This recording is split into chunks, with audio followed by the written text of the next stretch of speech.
Hi, everyone, and welcome to the new episode of Building a Harmonious Family with Nevin and Bajalat. And today, my guest is coming to us from beautiful Denver in Colorado, US. And her name is Layne Stowell. Hi, Layne. It's lovely to have you here. Layne is a health coach. She's a mother health coach. And why she's here? Because she supports moms to really prioritize themselves and make sure to take care of their health. And this is very important topic. So I'm very grateful to have you, Layne, on the show today. Welcome. Oh my gosh, Nevada, thank you so much for having me. I'm so grateful to be here, right in the middle of your night. You're probably hungry and ready for dinner. Evening. I am good, thank you. So tell me, Layne, tell me a little bit more about your background, your story. How and why are you a health coach? Yeah. That's a great question, right? I feel like so many of us coaches, well, everybody has such a story, right? Like, oh, all this happened, and then I had this big epiphany, and now here I am. So, quickly, I'm a mom in Colorado. Like you said, I've got two kids, a 2-year-old and an 8-month-old. I kind of live on a small farm, actually. We have 3 dogs and 3 horses, and the solopreneur life. So, like, lots of things happening in my life, but I feel really balanced. I feel really like I have systems in place that help me take care of myself, even though I have all these things happening around me. And that was never my story. My story was Layne is the person that works 70 hours a week. Layne is anxious. Layne doesn't prioritize her sleep. I used to always say, like, I'll sleep when I'm dead. Have you heard that saying before? I like lived by that. I was the do-it-aller. I always said yes. I never said no. Um, I was really intense about my health, but never in like a good way, working to be skinny, not working to be energized or healthy. All of these things and were really backwards. And so my life was always really out of balance. And I'll send you all the details, but I kind of got to a breaking point. I kind of got to a point where I was like, this can't be it. I see other people doing things differently. I knew my husband and I were talking about having a family, and I thought I need to figure out some of those tools. And that just took me down this rabbit hole of kind of leaving my old job behind and starting to go to school for health coaching. Interesting enough, as soon as I started making some of these changes, I got pregnant. So while I was in school to become a health coach, I got pregnant with my first daughter. I was still working my other job. And I just became totally, unbelievably inspired by this world and these people and these tools and these just this way of being. And my old life became more and more like, oh, I have to move away from that. I can't live like that anymore because the clouds were parting. I could start to see Yeah. it's like people that need glasses, and all of a sudden you get glasses and you're like, oh my gosh, look at this. And so every bit I was kind of plugging along, and luckily my kids have kind of been on this journey with me. They've been an awesome tool for me to figure out like what's working and what's not working, because as a mom, I can tell really quickly if I'm really impatient with them, or if I don't feel well, or I'm short tempered or whatever. Then I can check back in with myself and know that something I'm doing is for me is not working.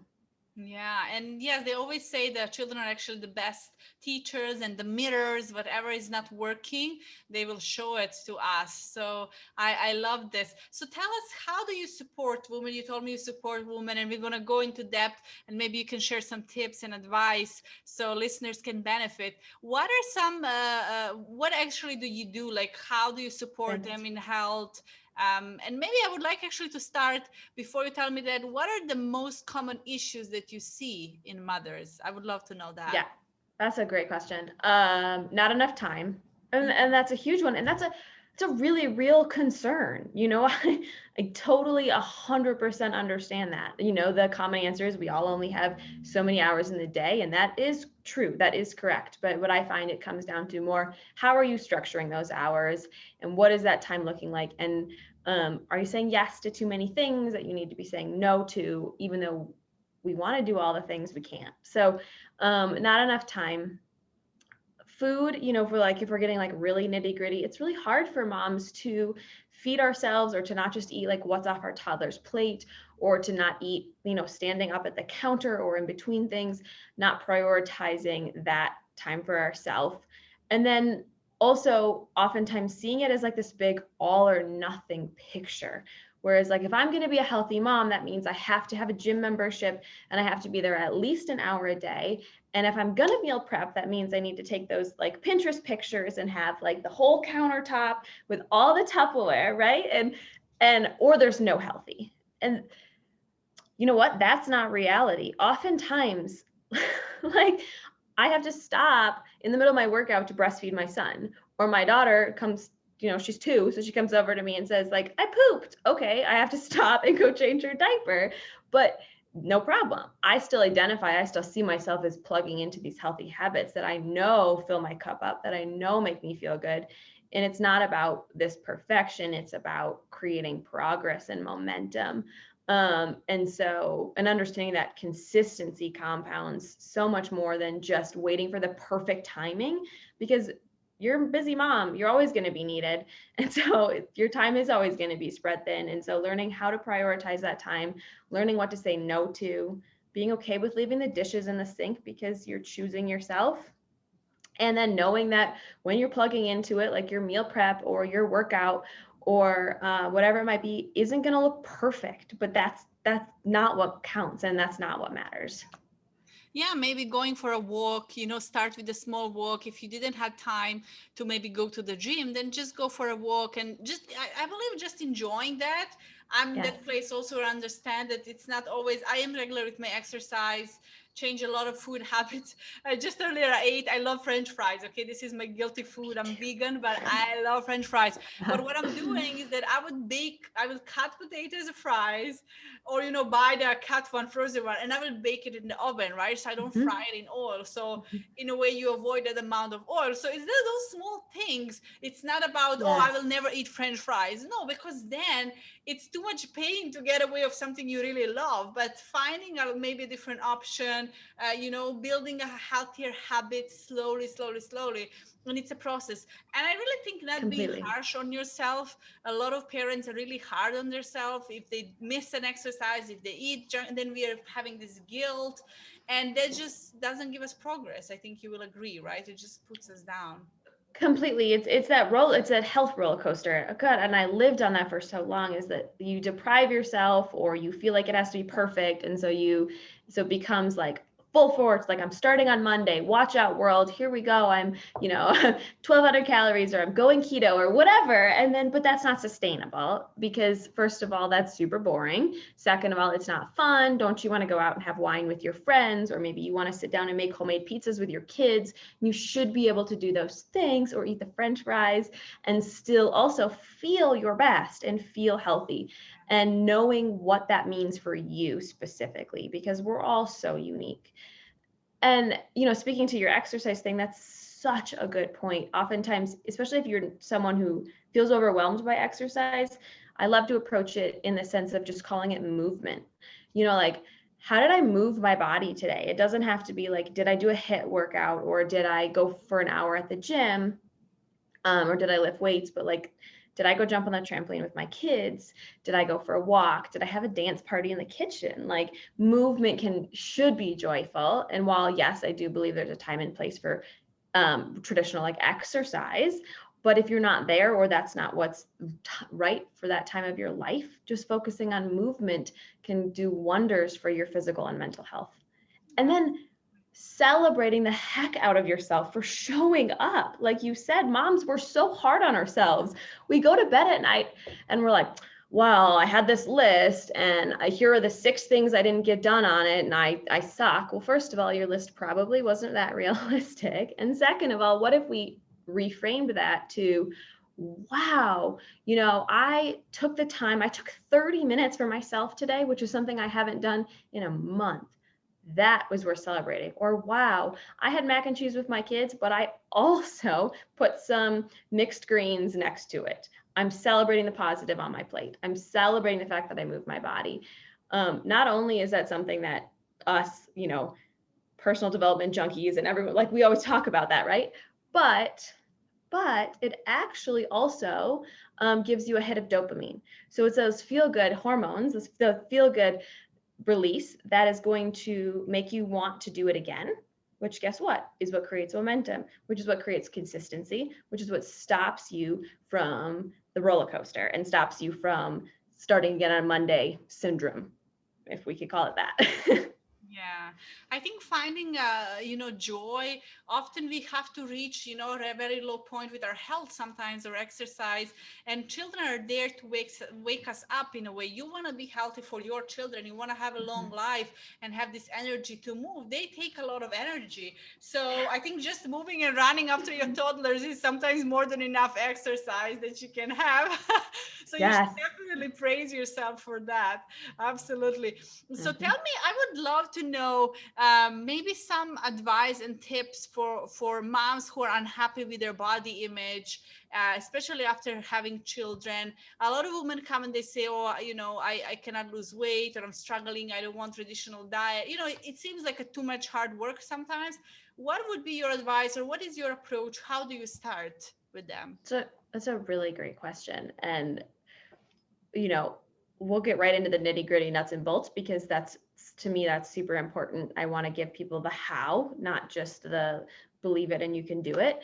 But I do also want to say that any mom who's just had a baby, or even if you have had a baby ever, give yourself a pat on the back, because you're doing a great job. It's hard work and you're doing a good job. And so if you're starting to ask these questions and starting to think, how can I prioritize myself, then you're already putting in the work. And so congratulations on that. And then what would the next step be? Well, it's really individualized. As a health coach, it's really important to me to look at each person as a unique entity. What does their crazy, chaotic life look like? And what are their specific goals? And what does their unique body require for success? That being said, that doesn't mean I can't give tips today. Of course, I've got lots of fun ones. Starting out with understanding what your goals are, right? So say, okay, I want to be more comfortable in my skin, like you said, and that's a huge one. Or summer's coming up and I want to be able to go to the pool and feel like I can take my, yeah, exactly, confident, and that I exert that. Yeah, those are beautiful goals that I would say that if you're, the biggest thing to me is to avoid any sort of fad diets, any sort of my big approach is I don't work on counting calories. I don't work on specific diets related to now, of course, you're vegan, right? That's great. That's a personal choice, but I doubt, you could correct me if I'm wrong, that you're doing that as a way to just lose weight. No, it was Yeah. my personal choice, and I felt it's the right thing for my body, and it really improved my health personally. Yeah. I wasn't feeling healthy, and I decided to remove dairy, but I didn't eat meat for many years. But then I was still really, I felt unhealthy, bloated. I had eczema, and then I read certain books, and this was my choice, and it really Yeah. worked for me, and I feel amazing. Yeah. Congratulations on that. And that goes to speak on how unique we all are and what our bodies need. But if you're ready to kickstart some habits, I'm going to use the word habits because I really specialize in focusing on long-term habit and behavior change. So it's not just the quick fixes. And I know, and I want to touch on that, just like you said, that can be really overwhelming. But Layne, I want the quick fix because this is scary, but it doesn't have to be scary and it doesn't have to be intimidating. So I would say the first thing I would ask myself if I was thinking about making a change is, what is the one thing, just one thing I know that if I changed right now would have a significant impact on my overall health and well-being? It's like my go-to question. So that might be, well, I drink 8 cups of coffee a day and I only have 1 glass of water. That's my spike. It might be, I stay up until midnight watching Netflix every night because I just want some me time. And then I am so tired.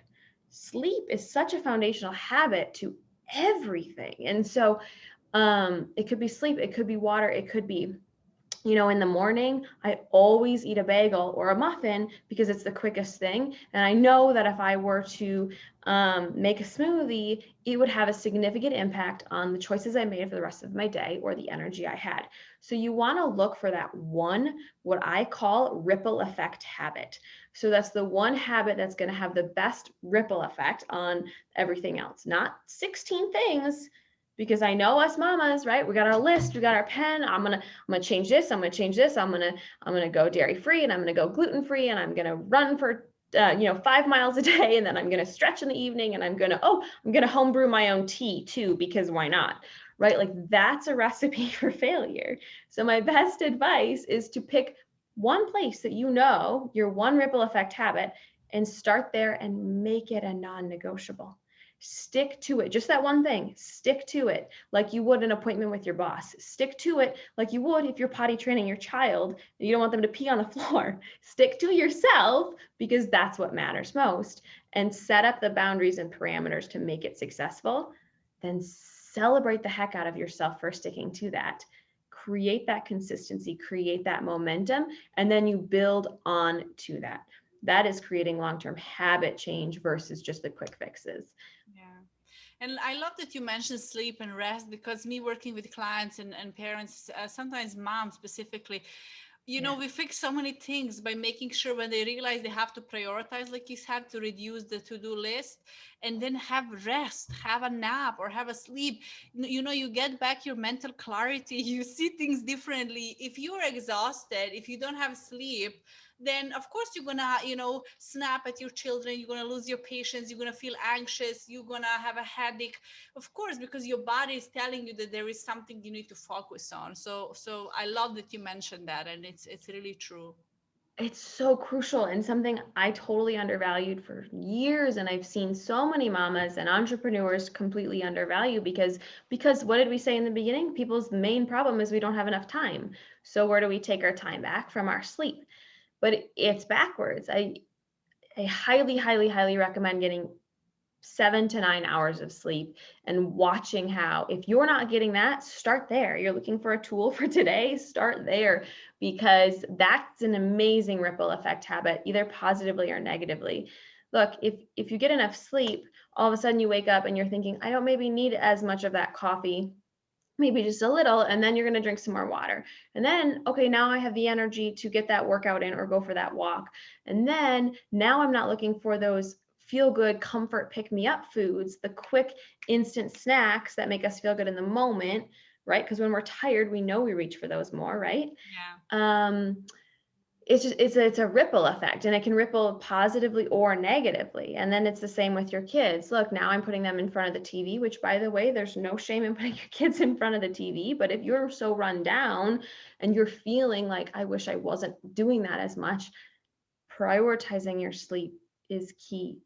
Yeah. It's key. And I know that moms want more me time, and that's why they lose their sleep, is because they want that unwinding time, that window of time for themselves. So I know that can be a tricky balance, but making sure that you're getting in your me time and still making your sleep a non-negotiable. Yeah, thank you for that. I want to know, before I ask you one last question, I want to know, how do you work with people and how can people reach out to you? So I'm here in Dubai. So do you work also with people, long distance online? And what is the best way if somebody wants to start working with you, maybe get a support in their journey, how they can reach out? Yeah, thank you. Yes, I do everything virtually, especially nowadays, right? So I do private one-on-one coaching, and I do some group coaching. And it's a really great way, as I said, to dissect what's individually going on in your life. So looking at what your unique goals are, what your specific body needs, and then also what does your lifestyle look like, right? If you're not a morning person at all, we need to know that. If I can't just be throwing you a generic morning routine, right? If you're looking to lose some weight, or if you're looking to increase energy, how many children do you have? All of those things come into play. And so I really like to sit down, get all that information, and I create like a personalized plan so that you can kind of see the goals, and then it's a step-by-step approach. I want to take We said it's hard, right? We said this is hard, and I'm not going to sugarcoat it. Of course, making changes is hard, but I want to take as much of the hard work away as possible. I want to take the guesswork away. I want to take the questions away. I want to take am I going to do it? Am I not going to do it? Is this going to work? Is it not going to work? I want to take all that off of these mama shoulders, and I want to give them the plans so that they can just plug into it. And then I want to support them along the journey. And that's what I like to do as a coach. I love it. I would love to ask, and I would love to ask you as well, what is some of the struggles? I always ask this to my guests. What is some struggles that you had as a mom? It doesn't have to be about, just health and wellness. What is some struggles you experienced and how did you overcome it? Because maybe your approach will help someone who is listening. That's so good. That's a good question for a coach too, right? Because, um, when COVID hit, that was really hard for me. So I had my toddler and I was 7 months pregnant, and I felt like I had finally gotten to a point where I was really pushing for my business, and I'm a woman of systems, right? I love a good system, and so I had my systems in place and things were working for me, and then everything kind of crumbled and we went into full quarantine, and that was really, really challenging. And I'm sure that I'm not the only mama who felt that. And I didn't have to homeschool my kids, so my heart goes out to all of you mamas who had to do homeschooling too. But it was really hard. It was really, really hard to be so pregnant and to feel so isolated and to lose all my babysitting. And my husband, he's a police officer, and so he had to go to work. So he was leaving for work, and I felt myself grabbing at straws to hold on to my business and hold on to my identity and to hold on to all of these things. It was a hard time, and then having the baby and then figuring out these new trends and still not having the babysitting and stuff like that felt really isolating and felt really challenging. Um, what helped me get through that was realizing that there are seasons of life that require different things from us as women, as moms, as humans, and a little bit of creating some acceptance around that, and learning to continue to fill up my own cup, to plug into those things that I know help me regardless of external situations and external factors. So, okay, like how can I create some Zoom time with friends, or like some workouts from home, or ask my husband for the support that I need? Like, hey, I know you're tired after work, but like I need to sit down and have some adult conversation right now. And being okay with putting some of the things that I thought were like utmost priority on the I didn't throw them away, just putting them on the side burner for a minute. And look, time kept coming on, and now we're in this beautiful space. And like, that's the thing about time, it will keep going. And instead of like wishing I was in a different situation, really trying to flip it and see like, Yeah. this is quality time with my daughter before the baby came, and trying to do that and just accept that there are different seasons of life. That's kind of a long answer, but does that make sense? No, it's beautiful answer because as coaches, sometimes people think we are perfect and we don't experience things. And I just earlier today I called my friend and I was like, "Look, I'm in this situation and I'm not, I need your perspective. You have a different perspective to look at this situation than me." And he gave me amazing ideas and amazing solutions, and it inspired me. And I remember one of my mentors, Bob Proctor, he always said, write a problem on a piece of paper, put it in a table, and go sit in different positions and look at the problem from different perspective. Or maybe ask yourself, how would Layne think about this problem? How would, I don't know, Mm, Anne think about this problem? How will Bob Proctor think, Tony Robbins think about this problem, yes. right? Because something that seems is a big problem at this moment for us, it's a challenging situation that is helping us grow. And I appreciate Yes. really your honesty, and I love that you shared your story with us. So we're going to make sure that we put links for people to connect with you and reach out to all your websites. And I hope that you guys enjoy this episode listening. I'm sure I got so much value from Layne, and I'm sending you all the love over there in beautiful Denver. And I want Thank to you. thank you, and I want to thank everyone for listening, and I will see you in the next episode.